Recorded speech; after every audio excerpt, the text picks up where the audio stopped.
In the medieval world, the future was not something people planned for, it was something they feared.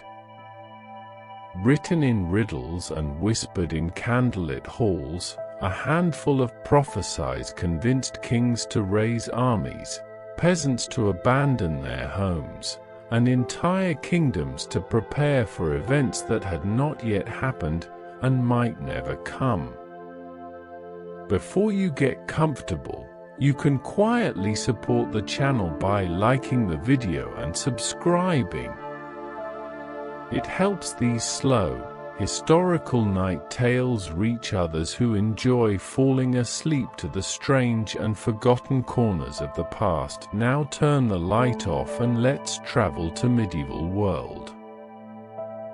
In the flickering candlelight of medieval courts, words spoken by long-dead seers could topple governments, launch armies, and reshape the political map of Europe. These weren't mere superstitions relegated to peasant folklore, they were taken as seriously as any intelligence report or diplomatic treaty. Kings built their legitimacy upon them. Crusaders marched to war believing they fulfilled ancient predictions. And when prophecies seemed to come true, entire populations lived in terror of what might come next. The power of prophecy in medieval Europe cannot be overstated. In an age where divine will was understood to govern earthly affairs, a convincing prophecy carried the weight of God's own decree. Royal courts employed scholars specifically to interpret prophetic texts. Monasteries maintained libraries of apocalyptic literature. Common people memorized verses that supposedly foretold their kingdom's fate. And when political leaders needed to justify an unpopular decision, whether raising taxes, declaring war, or executing a rival, they didn't turn to economic arguments or military strategy. They turned to prophecy. Here are 5 prophecies that didn't just circulate as entertaining tales. They genuinely terrified medieval society and drove real political action, shaping the course of European history for centuries. When Geoffrey of Monmouth published his Prophecies Merlini around 1130, he unleashed what would become the most influential political tool of the Middle Ages. These weren't the magical tales of Disney's Merlin. They were cryptic, animal-laden predictions that medieval rulers used to justify wars, claim thrones, and eliminate rivals. Geoffrey, a Welsh cleric with ambitions of literary fame, claimed to have translated these prophecies from an ancient British book. Whether such a book existed remains doubtful, but its impact was undeniable. Geoffrey's genius was in the prophecy's deliberate vagueness. He wrote of lions, dragons, and boars doing battle, symbols that any noble house could claim represented them. The red dragon and white dragon became stand-ins for the eternal struggle between the Britons and Saxons. A passage might read, "The boar of commerce shall come and call back the scattered flocks to the feeding ground they have forsaken. His breast shall be their fortress, and his tongue their succor." What did it mean? Whatever you needed it to mean. Were you a Norman lord trying to justify conquest? The boar clearly represented your house. Were you a Welsh rebel? Obviously the boar was your leader, prophesied to restore British rule. During the civil war between Stephen and Matilda, 1135 to 1153, both sides claimed Merlin had predicted their victory. Stephen's supporters pointed to Prophecies about the Eagle of the Broken Covenant that they insisted referred to Matilda's broken oath. Matilda's faction countered with different passages about the Lioness of Justice who would restore rightful rule. The Prophecies were studied with the same intensity modern generals study intelligence reports. King John's imposition of English coinage on Ireland in the 13th century was seen as fulfilling Merlin's prophecy about the balance of trade being restored. When Edward I conquered Wales in the 1280s, he deliberately sought out supposed relics mentioned in Merlin's Prophecies, including the alleged crown of King Arthur, to prove he was the prophesied unifier of Britain. Edward even named his son Edward of Carnarvon, the future Edward II, specifically because Merlin had supposedly prophesied that a prince born in Wales would unite the kingdoms. The Prophecies remained so politically potent that they influenced English politics for over 400 years.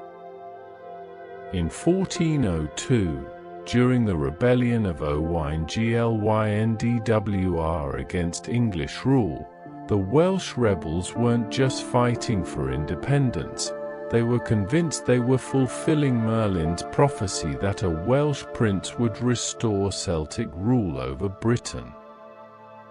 Glyndyndwr took the title Prince of Wales and styled himself as the prophesied deliverer. The rebellion lasted 15 years and nearly succeeded, powered in no small part by prophetic certainty. Even Henry VII, who took the English throne in 1485, used Merlin's Prophecies to justify his claim. Henry was Welsh by ancestry, and his supporters argued that Merlin had foretold a Welshman would sit on England's throne. Henry named his eldest son Arthur, a deliberate invocation of Merlin's Prophecies about Arthur's return. When young Arthur died at age 15, it was seen as a sign the Prophecies had been misinterpreted. The truly terrifying aspect? Everyone took them seriously. These weren't dismissed as fantasy, they were studied by kings, quoted in Parliament, and used to justify everything from taxation to executions.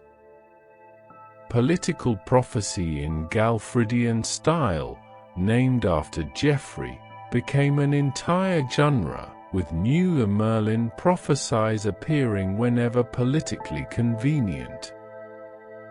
Forgery was rampant, but accusations of forgery were politically dangerous.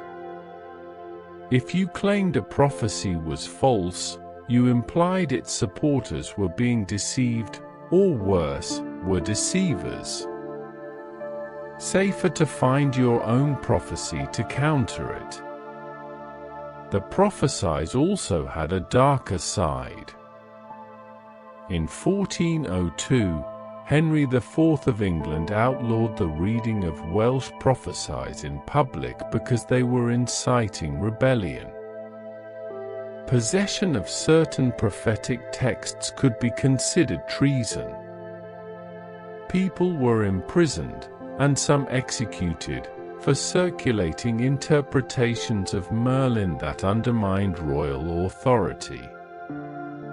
The Prophecies weren't just political tools, they were dangerous weapons that could get you killed. Born Ursula Southill in a cave in Yorkshire around 1488, Mother Shipton became England's answer to Nostradamus. But unlike the French physician's vague quatrains, Mother Shipton's prophecies struck at the heart of English power, and people in the highest positions of government paid attention. Her story was remarkable even by the standards of her time, supposedly born to a teenage mother in a cave during a thunderstorm, with local legends claiming the devil himself was her father. Whether any of this was true, the legends added to her mystique. The most chilling evidence of her influence comes from King Henry VIII himself. In 1537, during the aftermath of the Northern Rebellion called the Pilgrimage of Grace, Henry wrote to the Duke of Norfolk mentioning a witch of York. Historians believe this was a reference to Mother Shipton, suggesting even the king took her predictions seriously enough to mention them in official correspondence. The Pilgrimage of Grace was one of the most dangerous uprisings of Henry's reign, with 40,000 rebels threatening to overthrow him. That he would mention a prophetess in this context reveals how prophecy and politics were inseparable. Mother Shipton allegedly predicted the downfall of Cardinal Thomas Wolsey, Henry VIII's most powerful advisor. In cryptic verse using heraldic symbols, she warned that when the cow doth ride the bull, Henry's union with Anne Boleyn, whose family crest bore a bull, priests should beware the skull. The prophecy was specific enough to unnerve Wolsey, who according to legend attempted to visit her to learn his fate, only to be told he would see York, where he was archbishop, but never reach it. He died en route to the city in 1530, under arrest for treason. Whether the prophecy came before or after the event is disputed, but what matters is that people believed it did. Her prophecies covered an astonishing range: the dissolution of the monasteries under Henry VIII, the defeat of the Spanish Armada in 1588, and even the eventual fate of various noble families. After the Great Fire of London in 1666, Samuel Pepys noted in his famous diary that he heard people saying, "Mother Shipton's word is out," as if the disaster had been foretold. In reality, most Mother Shipton prophecies about the fire were written after it occurred, but the belief that she had predicted it was widespread. When a 19th-century pamphleteer fabricated a prophecy claiming she'd predicted the world would end in 1881, newspapers worldwide published stories about it, causing genuine panic. People sold their possessions, abandoned their homes, and gathered in churches to await the apocalypse. When 1881 passed without incident, the exposure of the hoax damaged but didn't destroy her reputation. By then, Mother Shipton had been predicting things for over 300 years, and her legend was unkillable. Her prophecies were published over 20 times between 1641 and 1700, bestsellers by medieval and early modern standards. New editions appeared with each political crisis, always with conveniently discovered new prophecies that addressed current events.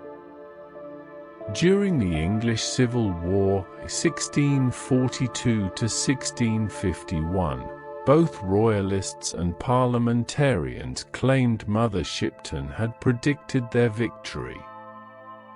When Charles I was executed in 1649, pamphlets appeared claiming she'd foreseen it decades earlier.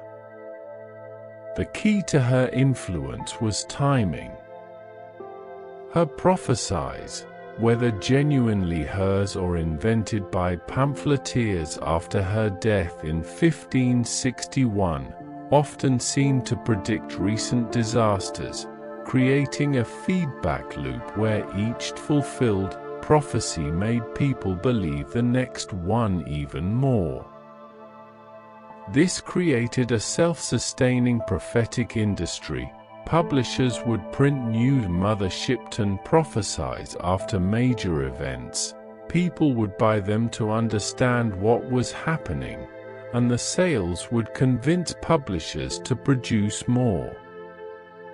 Long before Christianity, the Sibyls, prophetic women of the ancient world, supposedly foretold the future. By the Middle Ages, Christian scholars had discovered Sibylline texts predicting Christ's birth and the end times. The most influential was the Tibetan Sibyl, whose prophecies terrified and inspired rulers for centuries.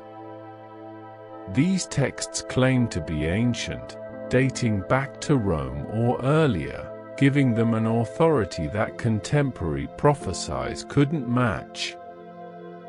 If the Sibyls had predicted Christ's birth centuries before it happened, surely their other predictions were equally reliable.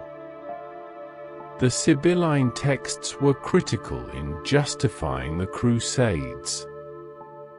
They predicted a great Christian emperor who would defeat Islam and reclaim Jerusalem before the end times. When Pope Urban II called for the First Crusade in 1095, he didn't just appeal to religious duty, he appealed to prophecy. Crusaders marched to the Holy Land believing they were fulfilling an ancient divine plan.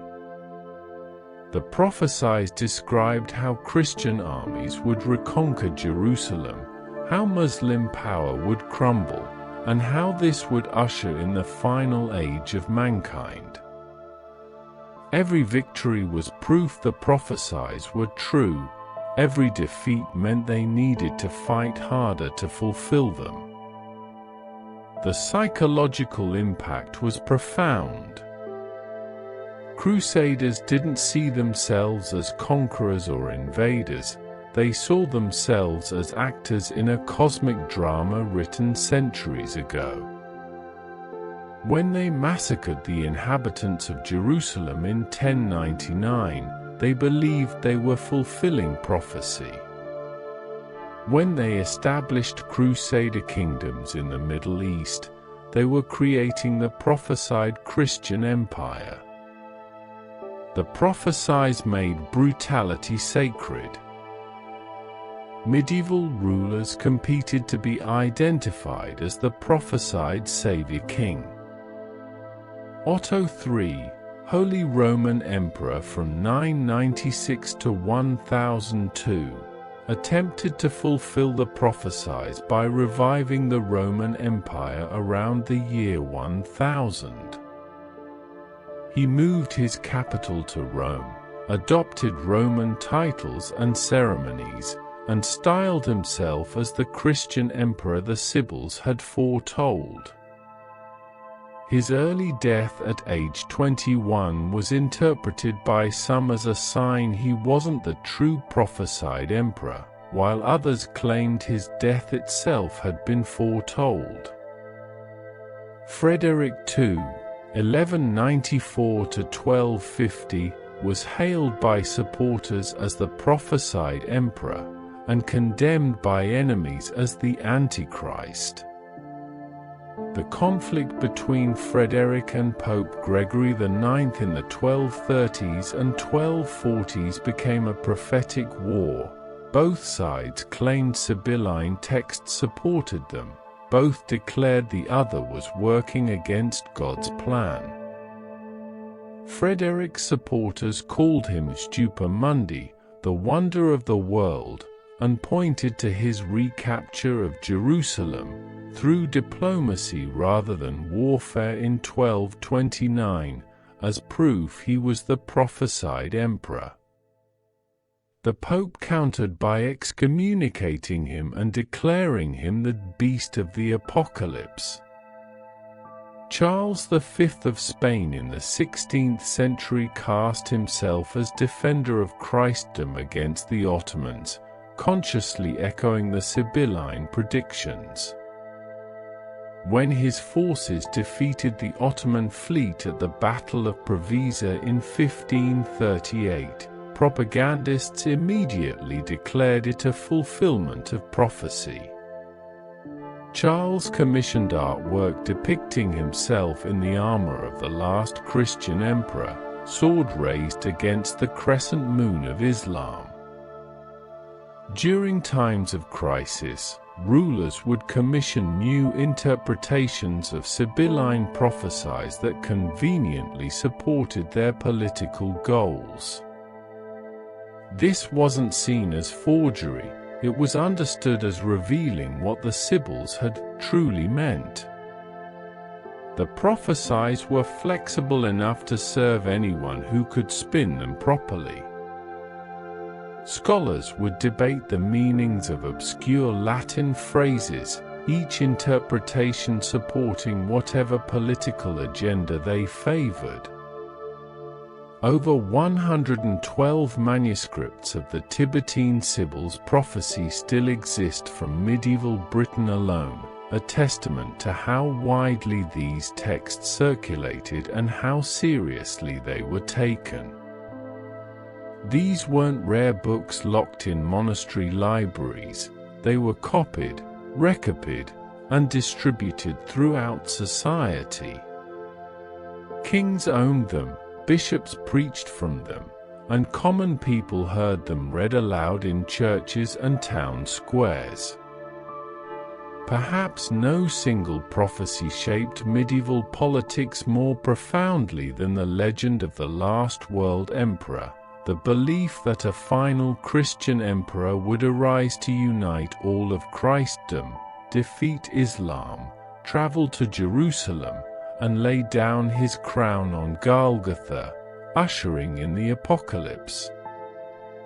This prophecy combined elements from various sources, the Sibylline oracles, the Book of Revelation, and interpretations of the prophet Daniel. By the High Middle Ages, it had become the dominant apocalyptic narrative in Christian Europe. This wasn't abstract theology. When Crusaders embarked for Jerusalem, many genuinely believed they were participating in the fulfillment of this prophecy. Count Emich of Leisingen, a leader of the People's Crusade in 1096, massacred Jews who refused to convert because he was convinced God had summoned him to be the last world emperor. His genocidal campaign through the Rhineland killed thousands. He wasn't acting out of simple religious hatred. He believed ancient prophecy required these actions. When local bishops tried to protect Jewish communities, Emich's followers accused them of working against God's plan. The prophecy made murder mandatory. In 1000 CE, many believed the millennium's turn would bring the prophesied emperor. Abbot Adso of Montier-Yender had written a treatise identifying the last emperor with the Frankish kings, suggesting the Carolingian dynasty would produce this final ruler. When the year 1000 passed without apocalypse, new calculations were made. Perhaps the prophecy meant 1033, 1,000 years after Christ's death? Or maybe 1095, when the Crusades began. During the civil war between Pope and Emperor in the 1240s, Emperor Frederick II supporters proclaimed him the prophesied savior, while Pope Innocent IV branded him the Antichrist. Joachim of Fura, an influential 12th-century monk, had developed a complex prophetic timeline dividing history into 3 ages, with the final age beginning around 1260. Joachimite prophecy became wildly popular, spawning countless imitators and interpretations. Some claimed Frederick was ushering in the final age, others said he was the great enemy who must be defeated before the true last emperor could arise. Columbus himself, after his 4th voyage, 1502 to 1504, embraced this prophecy in his book of Prophecies, believing his discoveries would finance a final crusade to reclaim Jerusalem. He calculated that only 155 years remained until the end of the world, and that his voyages to the New World were divinely ordained to fund the last emperor's campaign. Columbus wasn't just exploring, he was fulfilling apocalyptic prophecy. The gold he found in the Americas would, he believed, pay for the armies that would conquer Jerusalem and trigger the end times. The prophecy didn't just inspire, it justified concrete political actions. Holy Roman emperors used it as propaganda in their battles with the papacy for control of Europe. The conflict wasn't merely political, it was prophetic. Who had the right to crown the last emperor, pope or princes? The answer determined who controlled Christianity's future. French kings like Charles VIII invoked it when invading Italy in 1494, claiming he would liberate Jerusalem and become the prophesied emperor. Charlemagne's coronation as Holy Roman Emperor in 800 was seen as a step toward fulfilling the prophecy, the restoration of Christian imperial power that would eventually produce the last emperor. The terrifying aspect was its self-reinforcing nature. Every Christian victory over Muslim forces was seen as proof the prophecy was coming true. Every defeat meant the true last emperor hadn't yet appeared, and might be just around the corner. The prophecy couldn't be disproven, it could only be delayed. This made it infinitely renewable as a political tool. Each generation of rulers could claim to be moving closer to its fulfillment, each could identify themselves or their patrons as the prophesied emperor, and each could justify whatever actions they took as necessary steps in the prophetic plan. A specific Sibylline prophecy described 9 sons representing 9 ages of human history, with the 9th bringing the Antichrist and the end of the world. This vision was taken so literally that when unusual celestial events occurred, comets, eclipses, multiple sun dogs in the sky, populations would panic, believing the final sun had appeared. The prophecy provided a detailed timeline of human history from creation to apocalypse, with each sun representing a distinct era. Scholars debated which sun currently ruled the world, with estimates ranging from the 6th to the 8th, but everyone agreed the 9th would bring catastrophe. Medieval chroniclers meticulously documented celestial phenomena, trying to determine which sun humanity was under. Halley's comet in 1066 was interpreted as a sign of impending change, and indeed, William the Conqueror invaded England that year. Every subsequent comet was analyzed for prophetic meaning. The comet of 1301 appeared during a period of political upheaval across Europe, and chroniclers noted it as confirmation of prophetic predictions. When comets appeared in 1456, as the Ottoman Turks threatened to overrun Christian Europe, Pope Calixtus III supposedly excommunicated the comet as an agent of the devil. This story is likely apocryphal, but that it was believed reveals how seriously celestial events were taken. When comets appeared, such as in 1471, entire cities would undergo religious revivals, believing the end was imminent. People confessed sins, paid debts, and sought reconciliation with enemies. Churches overflowed with penitents. Markets disrupted as merchants abandoned their stalls to pray. Some people gave away their possessions, reasoning they wouldn't need them in the coming apocalypse. Others hoarded food and supplies, preparing for tribulation. Rulers would commission new church buildings or distribute wealth to the poor, hedging their bets before Judgment Day.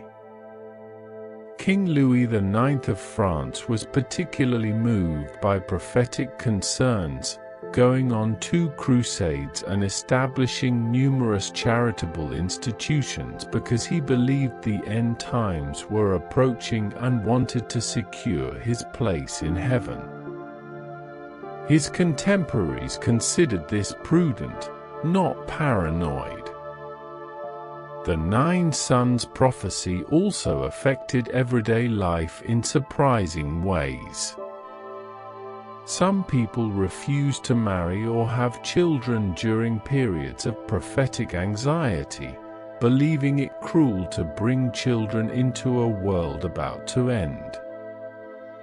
Others rush to marry and conceive, wanting to ensure their bloodlines continued if the prophecies were wrong.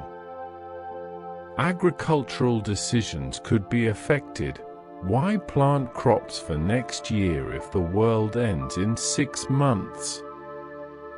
What made these prophecies so powerful wasn't their accuracy. They were deliberately vague enough to be applied to almost any event, but their psychological impact. A king who could claim ancient prophecies foretold his rule had divine backing that trumped mere hereditary right. Consider how this worked in practice. A king facing rebellion could point to prophecies that supposedly predicted his reign. His opponents weren't just rebels, they were fighting against God's plan. This placed a crushing psychological burden on anyone who opposed him. Were you willing to risk not just death, but eternal damnation, by opposing God's anointed? Many people weren't. Prophecy was more effective than armies at suppressing dissent. Crusaders, inquisitors, and rebels alike found it easier to commit atrocities when they believed prophecy demanded it. The massacre of Jews during the Crusades, the burning of heretics during the Inquisition, the slaughter of Muslim and Christian civilians during religious wars, all were justified with reference to prophecy. "I'm not a murderer," the reasoning went, "I'm fulfilling God's plan as revealed by the prophets." This removed personal moral responsibility. The most heinous acts became holy duties. Plague, famine, and war made life unpredictable. Prophecies suggested there was a divine plan, even if it ended in apocalypse. This provided psychological comfort. Yes, your children might starve, your village might be destroyed, and you might die horribly, but it was all part of God's plan, foretold centuries ago. Your suffering had meaning. This was easier to bear than accepting that life was random and meaningless. Prophecy turned chaos into narrative.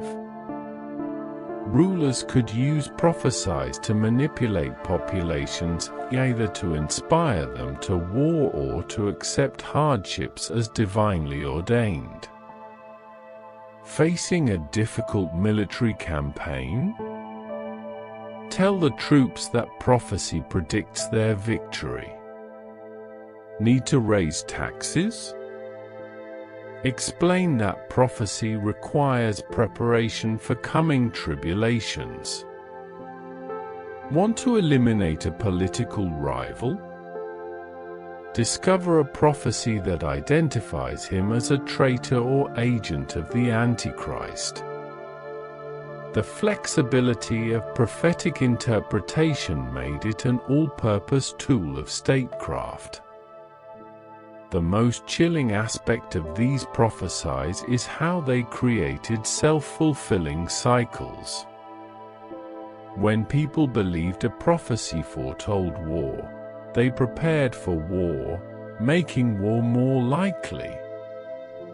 When prophecy said a ruler would fall, rivals gained the confidence to move against him, ensuring his fall. The prophecies didn't need to be true, they just needed to be believed. Belief itself made them real. Consider the dynamics. A prophecy claims the king will be overthrown. His enemies hear this and take heart. Clearly God is on their side. His allies grow nervous. Should they stay loyal to a doomed ruler? The king himself becomes paranoid, taking harsh measures against suspected traitors, which alienates more of his supporters. The prophecy creates the conditions for its own fulfillment. It's a political weapon that works by changing behavior, not by revealing the future. The same mechanism worked in warfare. Prophecies that predicted Christian victories over Muslims in the Crusades made Christians more confident and determined, while making Muslims question whether they could prevail against divine destiny. Prophecies predicting the fall of kingdoms made those kingdoms' enemies bolder and their defenders more fearful. The content of the prophecy mattered less than its impact on collective psychology. The age of prophetic politics began to wane only with the Enlightenment, when scientific thinking started replacing supernatural explanations. But the damage and influence of these medieval prophecies had already shaped European history for centuries. These weren't harmless fortune-telling. They were tools of power, weapons of war, and genuine sources of terror for populations who believed the future had already been written by ancient seers. And in believing that, they made those futures come true. The prophecies functioned as self-executing political programs. Once enough people believed them, they became reality through collective action. The legacy of medieval prophecy extends even into the modern world. Political movements still claim historical inevitability. Leaders still invoke destiny. Nations still believe in their special role in history. The forms have changed, We speak of historical forces and national destiny rather than Merlin and Sibyls, but the underlying logic remains the same.